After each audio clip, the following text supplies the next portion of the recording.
Welcome everyone. Today we have a patch review and summary for the massive update for this particular season of Dota Underlords. Here we'll be looking at explaining things, we'll be trying to capitalize on those changes and try to adapt to it and be the first ones to reach higher ranks by getting familiar with the meta. We'll try to separate the update into categories. Firstly, let's look at the direction of the update. We can see that a lot of the units are being buffed with 3 stars. So at the 3-star level, HP, attack, even spells are being buffed.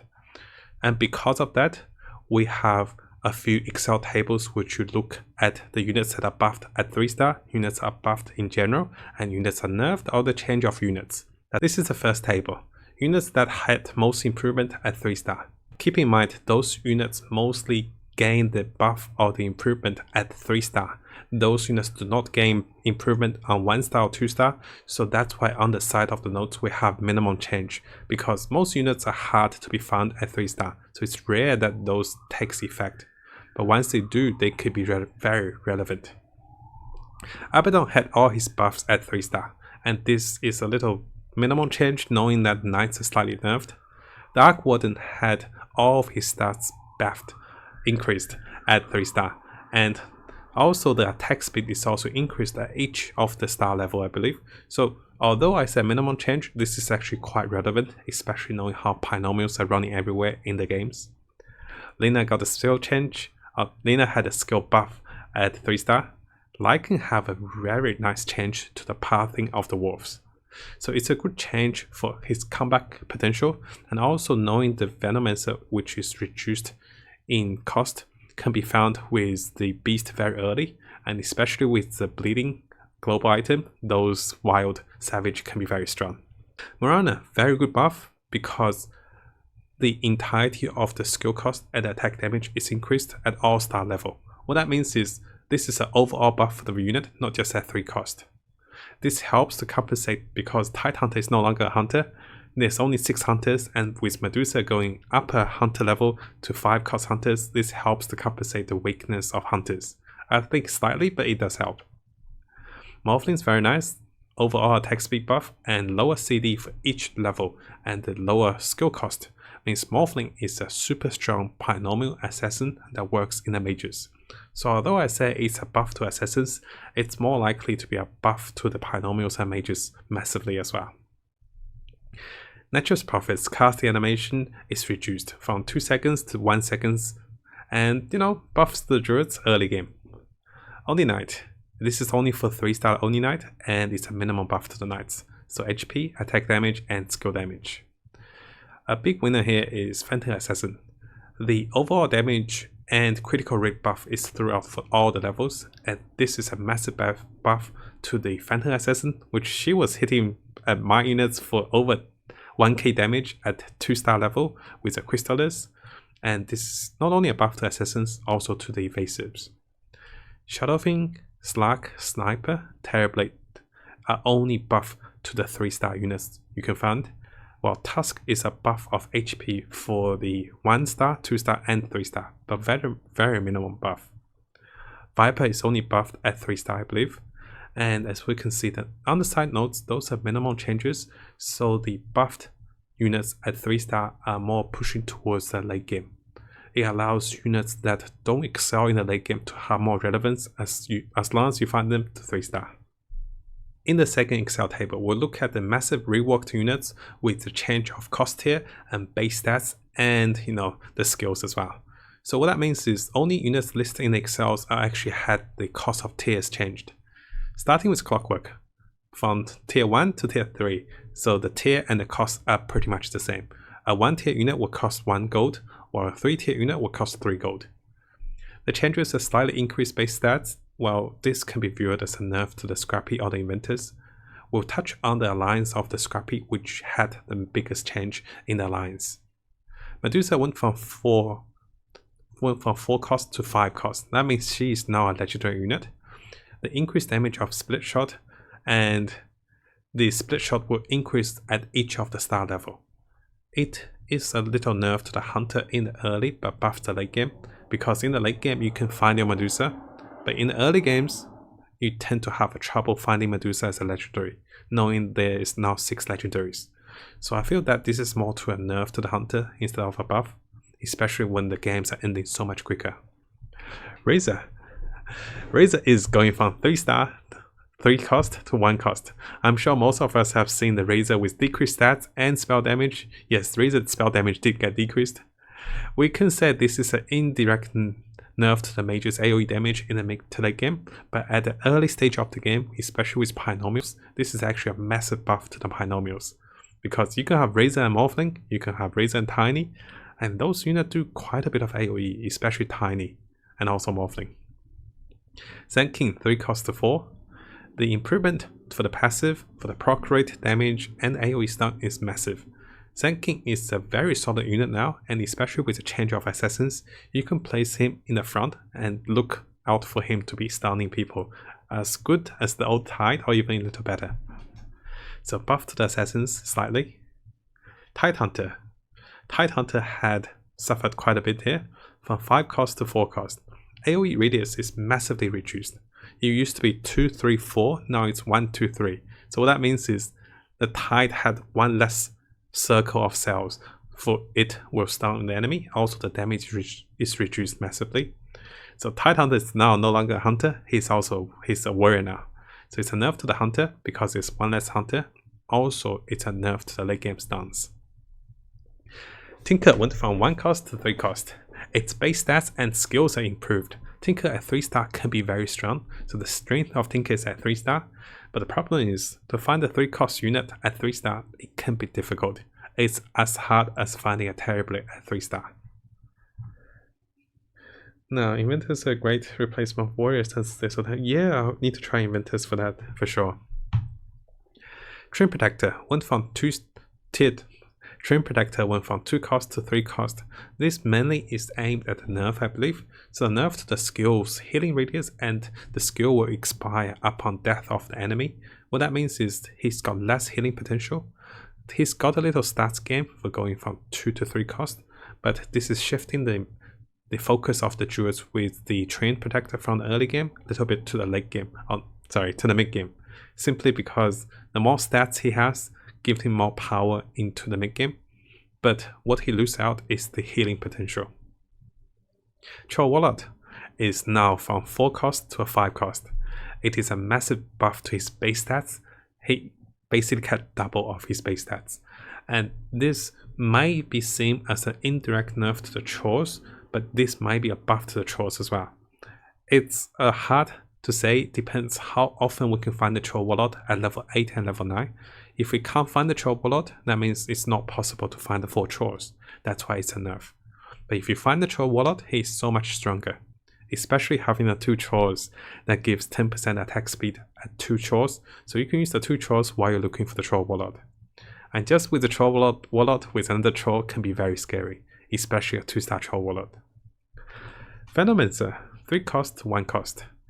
Venomancer now summons 3 wards at 3-star. So what that means is Venomancer can be very scary once you find a 3-star, and as a Warlock, Venomancer can help with quite a bit of the early game lifesteal with Mr. Warlock, with Witch Doctor, with Shadow Thing. So it is an indirect buff or direct buff to the Warlock, also a buff to the Beast. Because you can be finding a Tusk Warrior, you can find Enchantress, you can find Venomancer and Lycan pretty early in the game. Windrunner went from 3 cost to 2 cost. It is a sizable reduction to the spell damage of Windrunner, which is quite relevant because most of her damage do come from the spell damage.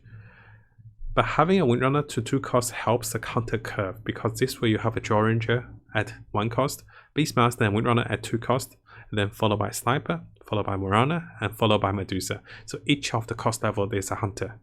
We can say they helps the hunter in the early game, but how much so we're not sure. We have tested hunters, some of the rounds it worked, other games it feels like it's so hard to find the Medusa. In this table, we'll be looking at units that are nerfed, mostly 4 and 5 tier units and mostly the stunning units. Enigma is a legendary, and its alliance is changed from Warlock to Shaman.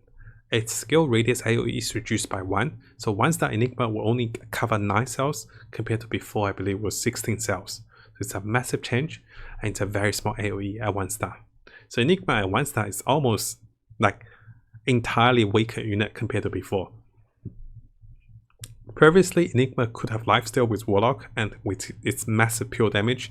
Now as a Shaman, Enigma is not as relevant, and as a Shaman that doesn't disable the enemy, it's a little awkward. But nevertheless, Enigma is an AoE pure damage dealer which can counter lots of units, especially with high HP or the Knights. Conquer didn't have any change of class. Conquer had a skill damage and cooldown nerf. The skill damage is, I think, about 100. The cooldown is increased by at least 50%, went from 10 seconds to 15 seconds. There's no change to the stun or the size of the stun though, so it's still a good stunner, but compared to before, Conquer is no longer a source of damage dealer for the mages. Necromancer had a cooldown nerf by 50% actually, so went from 5 seconds to 7.5 seconds. So we can see in the notes here, Necromancer is definitely one of the Warlock that's nerfed quite a bit, because it's so powerful at level 1 and very good at level 2.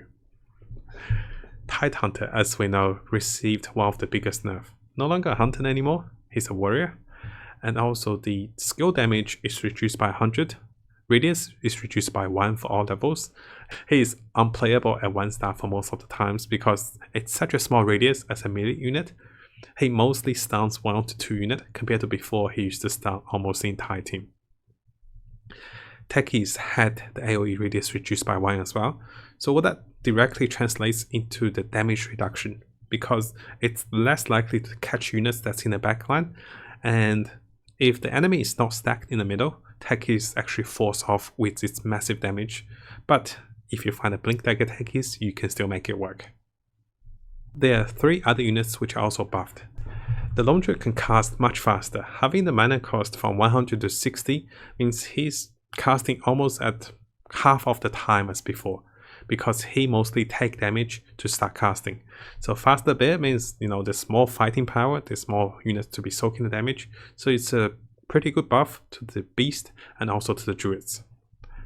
Puck is an interesting one, because Puck used to have difficulties with getting its first mana. After getting the first mana, the AoE will allow Puck to do more damage. So having only 60 mana to cast the first spell is massive. Being a dragon and a mage means, we can see lots of dragon mages in the days to come, which can be relevant after curving with binomials into mages and go further with maybe warlock, dragons and mages. Quill Pain had a good buff. The 0 to 5 armor translates into about 20 or 22% more health. And because of that, this allows Queen of Pain to survive for at least 1 spell cast when there's a focus fire when she jumps into the enemies. And having 1 spell cast is a massive difference. So Queen of Pain as a demon already do a nice damage. With this buff, she can have the potential to do more damage. The alliance change. There are 2 ways the alliance were changed in this particular patch. In the first change, the alliance itself is changed. And the second change is when the units within alliance now changes because of their cost and tiers. For example, the Razor was going from the 3 cost to 1 cost, and because of that, that is going to affect the major alliance, also the binomial alliance. The biggest alliance that were affected in this update is the Scrappy alliance. It had the biggest change. Now there are 3 levels of the buff, and the changes to Clockwork and Tinker is a massive one. So what I'm seeing is the Scrappy Alliance is a good buff to the Scrappy Alliance, but changes to Tinker and Clockwork to 3 cost units is balancing the buff to the Scrappy Alliance. The Scrappy Alliance have 3 level tier. The first one, having 2 Scrappy, will give us the random 9 armor and 8 HP. At level 2, it will give us 9 armor and 8 HP for all the Scrappies. Level 3 is for all allies. A good change is that the armor and HP are doubled if you are fighting, and all of a sudden you have less units than the enemy. So if your units die, or if you start with less units, you'll always have double the armor. So it's like a flexible dynamic armor. It's saying if you're weaker, it gives you more buffs. If you're stronger, it gives you the same buff with 9 armor and 8. So if you have 3 units, enemy have 4 units, all of a sudden you have 18 armor and 16 HP regen. It's a very good buff, and it's making Scrappy very strong in the late game. The downside is they're not very resilient to magic damage, and most of them are melee. Because of that, mages do counter Scrappies, but they do counter most of the physical lineups. So it's like a scissor paper rock scenario in the late game. Now, one thing with the Scrappy Alliance, which I do see people trying them out and having success with them, is that the meta of the game is happening so rapidly that finding your 6 Scrappies can be game changing, because that's at the stage most players are not established with their build.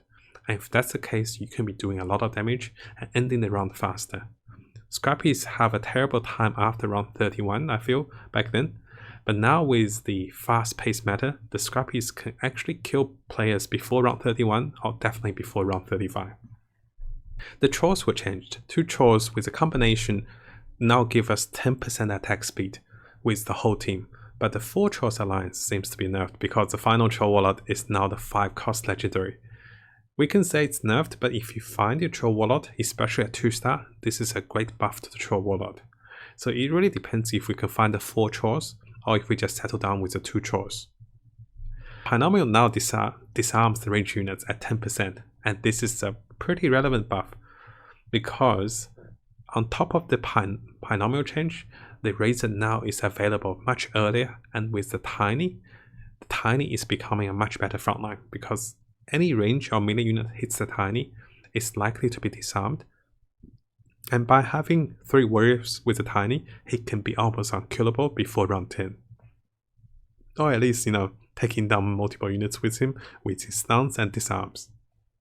So in terms of defensive capabilities, this is very strong in the early game. That allows binomial lineups to have like a steamrolling streaks into the mid game that most lineups don't fare well, especially when the binomial pick up Arc Warden and with the Crystal Maiden. And also in the late game, most the damage dealers are range units, and if you are disabling a range unit for 4 seconds, well, this range unit is pretty much not going to do much in this entire fight. So this is a very good buff, and we're going to see a lot of binomials. The Warlocks, Knights, Heartless have received a small nerf, while the Bloodborne have had a small buff. Those are relevant buff and nerfs, but I feel that compared to everything else, those are just underside. It's a very small nerf and very small buff. So those are not game changing, but we need to keep in mind of that. So it's likely people are going to play less of those kind if they're not offered. They are not going to force them. They're not going to force for them, while people are going to try to play the buffed builds. So knowing that in mind, we can try to pick up a niche build if we can.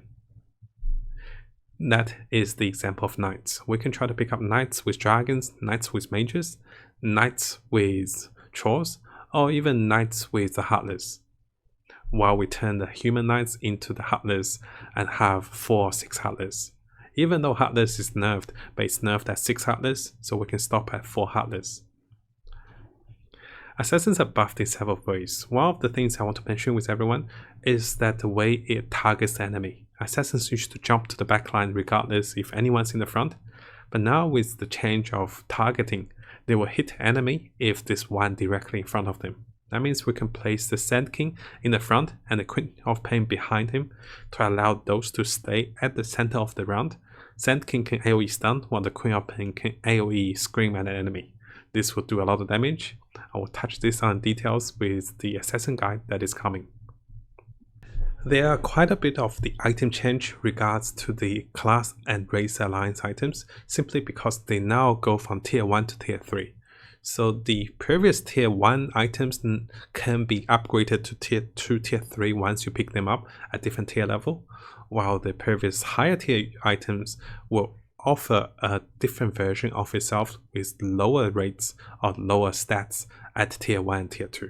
This is the example with the Shaman Plank, which used to offer 17%. I think now it offers 7, 12 and 17%, so it has a tier level. We'll go through those with a particular tier list for the items to come. Other items like recruiters or other single item or global item can have a massive effect. So what we're going to look at is items that are buffed first, then we're going to look at items that are nerfed. The items that are buffed, Maelstrom is now a tier 3 item, and because of this we can find it much earlier, so this is considered as a buff because it's competing in the tier 3 category, and it seems to be a little stronger than most of the tier 3 items, unless it's an alliance item. Vicious Intent can be picked up much earlier at tier 3 now. This can be found earlier and also deal damage to the enemy much earlier and kill them faster. If you want to see the rates of items being found at different rounds, please see my guide. I have made a table for us on YouTube for the rates of items. Say round 1 you can pick up rates at different percentage. Force Staff had a little buff, but it's a questionable RNG items. Sometimes I see with Force Staff an enemy shadowing into us and he just casts and kills everyone. Other times with Force Staff a Draw Ranger or keep off the lighting to us, we kill the squishy ones. So it's questionable. If I have no better choice, I'll pick up the Force Staff, but if you have any solid choice, I won't pick up the Force Staff. Arcane Boots had a very good buff. The AoE range is now to 2, so it means it's much wider range and means, you know, running mage lineup is so much more viable with Arcane Boots. It's as if we're having a mini Crystal Maiden on the team. Battle Fury had a biggest change here. Battle Fury stayed at the same as tier 4 item with 70 plus damage and plus 5% cleave, so it cleaves now at 35%. It is a much needed buff because previously a melee unit with a Battle Fury won't do much damage. Now with this item, a melee unit like Slack or Bloodseeker can do a lot more damage. Summoning Stone went from 30 to 45 attack speed. This is a good buff to the players who like to play Zoo like Beast or the Savages, because you can also use those on the Arc Warden clones. And having the Arc Warden clone and the Binomial global item, the creation item with Eidolons, they are also buffed. So this item have a lot of potential and it's definitely going up in my tier list. Muscle Madness is a buff. A tier 2 item previously, it was losing its relevance in the late game. Now a tier 3 item with more lifesteal and more attack speed means it's more useful in the late game. Because you only have one item, you want a stronger mid to late game item than early game item. Complete the Cycle have a wider range of healing, and because of that, and especially with the druids that are summoned close by, you can expect more healing with the druids and more sustaining in the early to the mid game. In the late game, you can still kill the druids if they're not 3-star, but if they're 3-star, they're very good at healing. I think the biggest change in this patch for the items is the Recruiter. The Recruiter used to be a tier 5 item that used to be the lowest tier 5 item. It's sometimes even worse than a tier 4 item like Radiance. The Recruiter now is changed to a tier 4 item, so that means you can find it much earlier. It now allows for the rolling cost from 2 to 1. This is a very sizable change, but let's think how much will benefit. If I'm sitting on 50 gold, each time I reroll, I spend 1 gold instead of 2 gold. So effectively, this doubles my existing gold and the future gold. So to translate the value of Recruiter, we could be sitting on 25 gold, and that means I'm pretty much looking at 25 rolls instead of previously 12.5 rolls. So in terms of gold, if I'm desperate to survive, I might not pick the Recruiter, but if I have anything above 20 or 30 gold, I'll still pick it because it's a massive change and it's a very good item. Shaman Plank, I need to double check if anyone knows if they say ignores magic immunity means magic units can be hexed, or if magic units cannot be hexed. So this one is to be tested for me. There are a few nerfs to the items. The first one is Silver Lining. For Silver Lining, you can only have one now. Before you could have stacked the Silver Lining, but it's not very game breaking, or it's not that relevant actually, because you earn extra gold if you lose, and you know, it's not that much, and we rarely pick the Silver Lining now, especially with all the alliance items.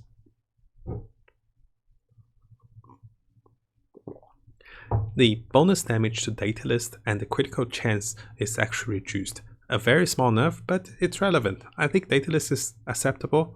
It's up there with the nice purple items, and it can be very strong on a 3-star unit. The Eye of Skadi is receiving a nerf because it went from tier 3 to tier 4. It is now competing in the tier 4 category. Knowing there's so many good items in the tier 4, now Eye of Skadi being there, you have choices, but you might not pick the Eye of Skadi anymore. Previously in a tier 3 level, it is very much a topic for me. Chainmail was being too strong previously, now it went from 10 armor to 7 armor. This does translate into somewhere close to about 10% less defensive capacity. It is a small nerf, but as a tier 1 item, it's acceptable. I'll still take it if I have no better choice because it's still relevant. Armor is still very useful. The biggest nerf to item is actually high class criminal. From a tier 3 item to tier 5 item. We can see how big the nerf it is by comparing with the other tier 5 item. It is competing in the tier 5 item category, and now in the late game, to pick up higher class criminal is so much more costly because you're basically avoiding a +1 to your entire team. You're avoiding some of those really great legendary items, and because of that, we think we have a second thought of whether we want this particular rate of item. Want to look at things to note, which are indirectly affected by the patch notes. The first one is the tier rates changes. New rates, why is that? As units are added or removed from its original tier, it's going to affect overall units within the tier. For example, previously we have 5 legendaries, or the 5 tier 5 units, now we have 6 legendaries. So compared to before if we wanted techies, it's within the 5 units of the pool, so it had 20% of rate of finding techies. Now with 6 legendaries, there's 16.66. It runs continuously, so it's about 3.3% less chance of finding the techies, and this might affect the timing of the search of certain builds. This is especially the case. I was running 5 hunters looking for Medusa, and for the entirety of the 40 gold I spent on rolling at level 9, I could not find the Medusa because I was looking Medusa over the 5 or 6 legendaries within the game, and we could not find her.